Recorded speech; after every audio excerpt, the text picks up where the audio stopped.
The newly released treasure trove of documents in relation to the associates list of Jeffrey Epstein has been dropped, and with it, we can see that new information has been revealed to the public. Like, were you aware that Bill Clinton apparently liked them young?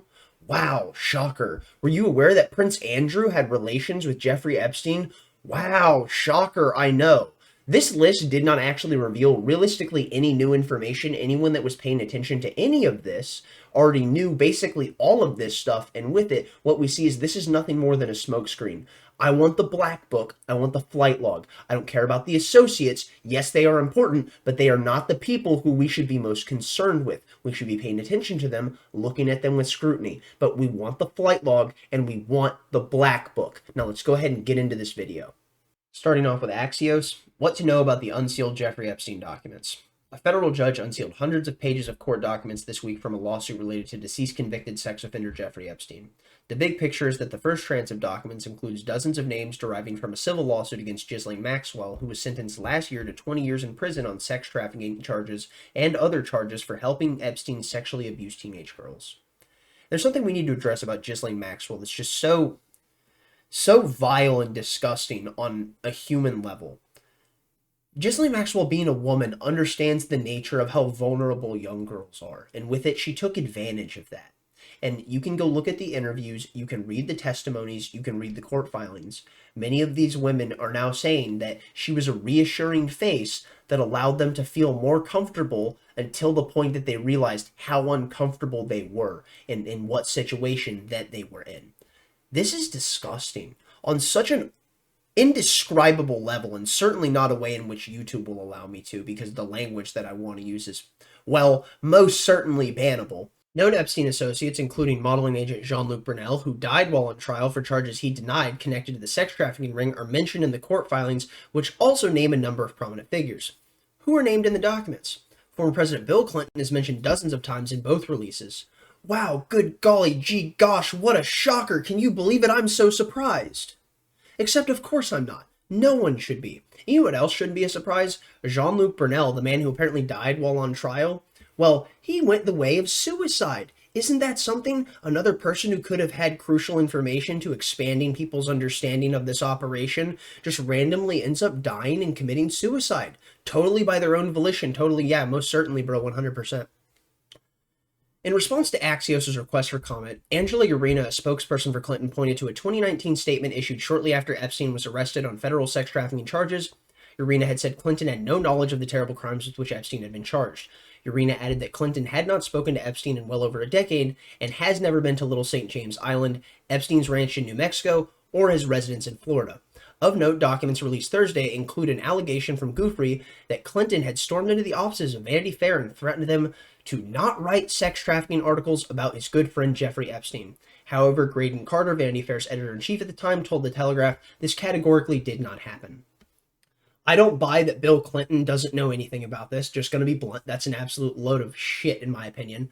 But one thing that I do know is, without fail, a load of shit, is this story that Bill Clinton walked into Vanity Fair and started yelling at their editor-in-chief and demanding that you don't write stories about Jeffrey Epstein, the prolific sexual criminal, because he's my friend, my good friend.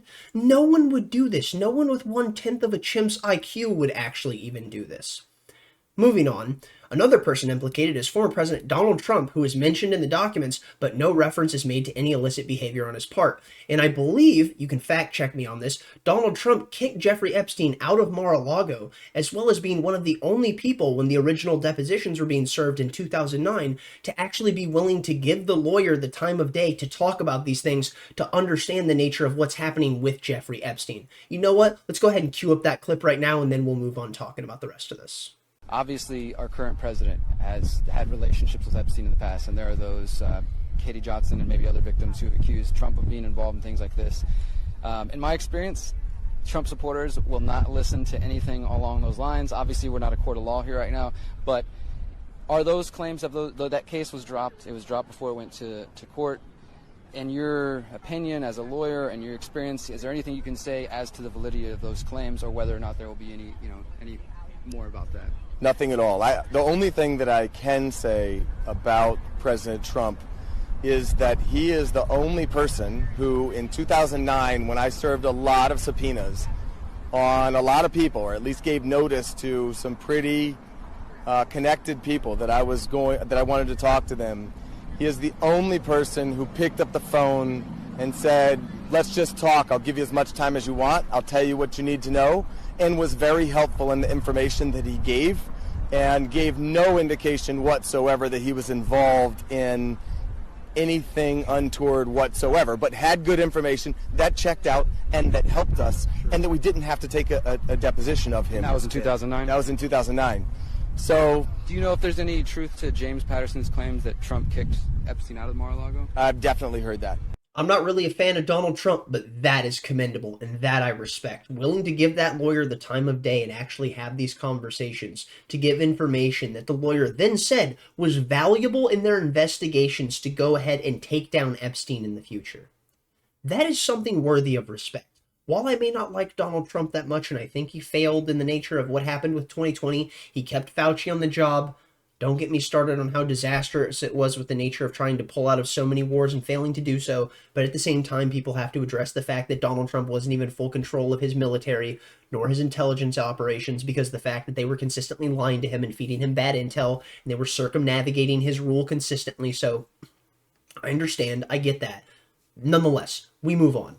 Prince Andrew is referenced repeatedly in the documents. In one instance, an Epstein accuser testified that the British prince allegedly put his hand on my breast. He has always denied any wrongdoing in regards to his links to Epstein. Alright, here's something that is so unbelievable about this. I actually already made a video about this. It will be linked right here. You can go check it out in your own time.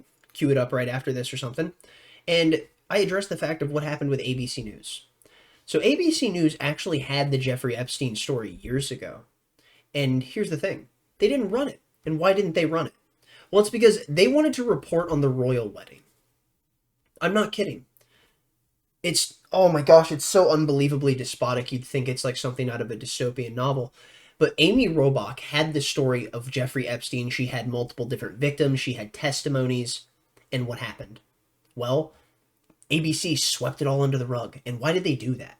It was because it implicated Prince Andrew, because they wanted access to report on the royal wedding. So what ABC News did was scuttle this story, and in doing so, abandoned so many children who were being preyed upon. And why would they do that? Why wouldn't they make this the story of the generation, the story of the decade? ABC News could be the outlet that broke that story. Well, good questions for you to ask and for you to ruminate on. And here's another thing that we have to focus on when it comes to the nature of Amy Robach and how she handled that. What happened when she was caught on the hot mic when this video got released of her talking about these things? I had the story. I had the interviews. I had the witnesses, and I had the testimonies. She's sitting there complaining about the fact that the story was stolen from her. And then that it comes out in the future, she's upset that she isn't the one that broke the story, that she didn't get the clout. Me, me, me. It's all about Amy Robach, not about all of the children who are being preyed on by these fucking demons. No, it's just about you. And this is why when I say you may think you hate the journalists, but you don't hate them enough, you truly do not realize the extent with which you need to despise these people. It's all about me, me, me, not about all of the kids who are being preyed on. These people are filthy monsters, and with it, they should be treated as such. Nonetheless, we move on. Alan Dershowitz, who helped Epstein get a sweetheart plea deal, is named in the filings more than 130 times. And here's the thing. While that is a lot, we have to realize that if he's getting the sweetheart plea deal, Alan Dershowitz being Epstein's lawyer, it makes a lot of sense that his name would be mentioned so many times. And who else was on this list? Michael Jackson, David Copperfield, Stephen Hawking, and so many more. Well, the thing that we have to address, and this is something that so many people that I would argue that are caught within the blue-pilled mentality, well, they don't realize that so many of the institutions and the people within them that proliferate through so many of the different avenues of control have been compromised by people that were operating at the highest levels of deception, and with it, controlling organizations and operations like that of things akin to what, let's say, Jeffrey Epstein and his ilk were doing. And like I've said before, if you think this is the only time this is happening, there was only one island, there was only one location, and there was only one Jeffrey Epstein, then my goodness, you actually need to open up your eyes. Well, Here's another thing we need to address. Who were Epstein and Maxwell? Epstein was a disgraced financier, millionaire, and convicted sex offender. I despise how they talk about these people. How about we address it as it actually is? Jeffrey Epstein was a disgraced financier and a prolific pederast, and with it, one of the most horrific sexual criminals to ever walk the face of the earth. How about we do that? How about we explain it in terms that really convey the nature of what these people are? But no, you won't do that. Again, I say, something for you to think on. He died inside his cell at the Metropolitan Correctional Center in New York in August 2019. Investigators ruled his death as suicide. Epstein died while awaiting trial on federal sex trafficking charges. He was accused of sex trafficking female minors, witness tampering, and paying underage girls to engage in sexual acts. Maxwell, once a British socialite and daughter of the late press baron Robert Maxwell, was a close associate of Epstein. Go ahead and look into Robert Maxwell and his ties to the Mossad on your own time. The 62-year-old is serving her sentence at a Florida federal prison after being found guilty in late 2021 of 5 counts, including sex trafficking of minors and recruiting and grooming teenagers for Epstein from 1999 to 2007. And well, it appears that Jizan Maxwell is not having a good time in jail. Exclusive. Snitches get stitches. Jizan Maxwell is living in constant fear of rebuttal from brutal prison revenge beatdown by 2 violent Cuban inmates who were thrown in solitary for 47 days after she ratted them out for trying to extort her and they were trying to steal her commissary. And well, I can't say that I care that Jizan Maxwell is living in abject fear, suffering, and terror, because I can only imagine that it is exactly what was subjected on so many of these children that was put through many of the machinations of what the elite class were putting them through. Moving on, we see Bill Clinton's security aide accused of tipping off raid in Epstein docs. I'm sorry, what? Really, is that so? In the newly unreleased documents related to Jeffrey Epstein, it has been revealed that during a 2010 deposition, a former model was asked about former President Bill Clinton's security advisor and if they tipped Epstein off about a raid. The ex-model, Adriana Ross, was accused of being a co-conspirator of Jeffrey Epstein's sex trafficking ring. In 2010, she took the stand to testify regarding her knowledge of Samuel Richards' Sandy Berger, who was the top national security aide under the Clinton administration. Well, here's something that I absolutely find, well, let's say, so just mind-blowingly obvious about this.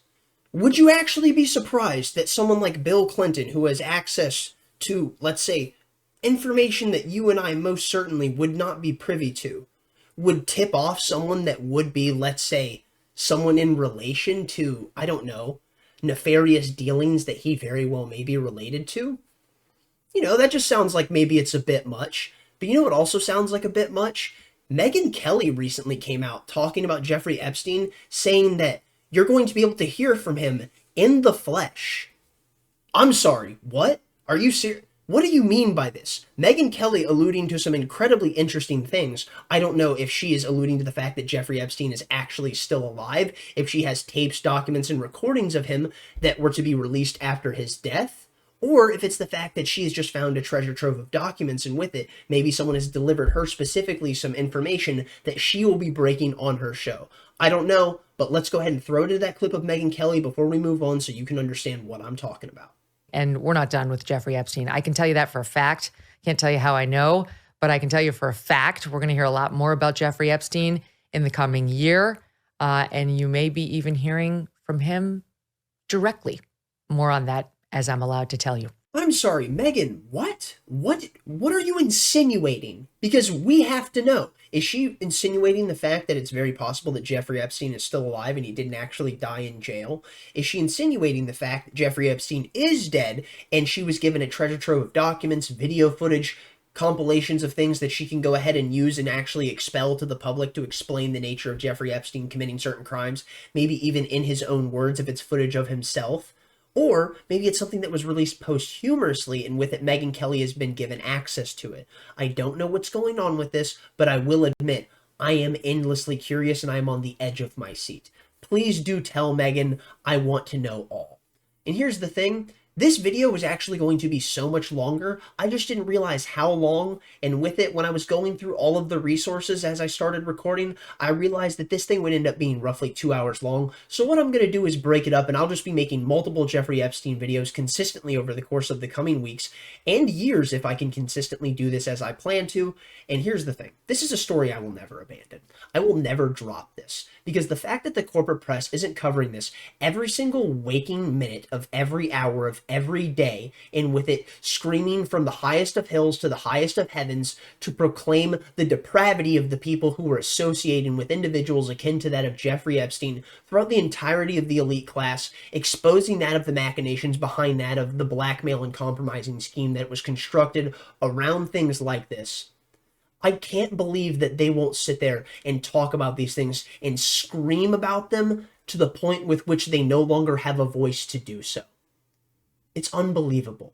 But you know what? It really shows their hand, because it shows the nature of who they work for. And it most certainly isn't the free people of the world. And it most certainly isn't the people who are being preyed on within it. Because if so, if they really were voices to speak truth to power, to claim to speak for the innocent and the downtrodden, then who better to speak for than those of the children who are being preyed on by the most Machiavellian amongst us? I'm going to go ahead and end it there. Thank you for watching if you got this far. Thumbs up if you liked it, thumbs down if you didn't. Tell me where I'm wrong in the comment section down below. Stay lovely, stay great. Tell someone you love them. Never trust either side of the political establishment when it comes to the nature of what's going on with any of these scandals in relation to things like Jeffrey Epstein and the predation of children, because I guarantee you, it doesn't matter what side you're on. Every single one of them is embroiled in this conflict, and with it, they all need to be exposed. They need to be smoked out and pushed into the light so we can use truth as the best disinfectant. Stay lovely, stay great. Tell someone you love them. Peace out.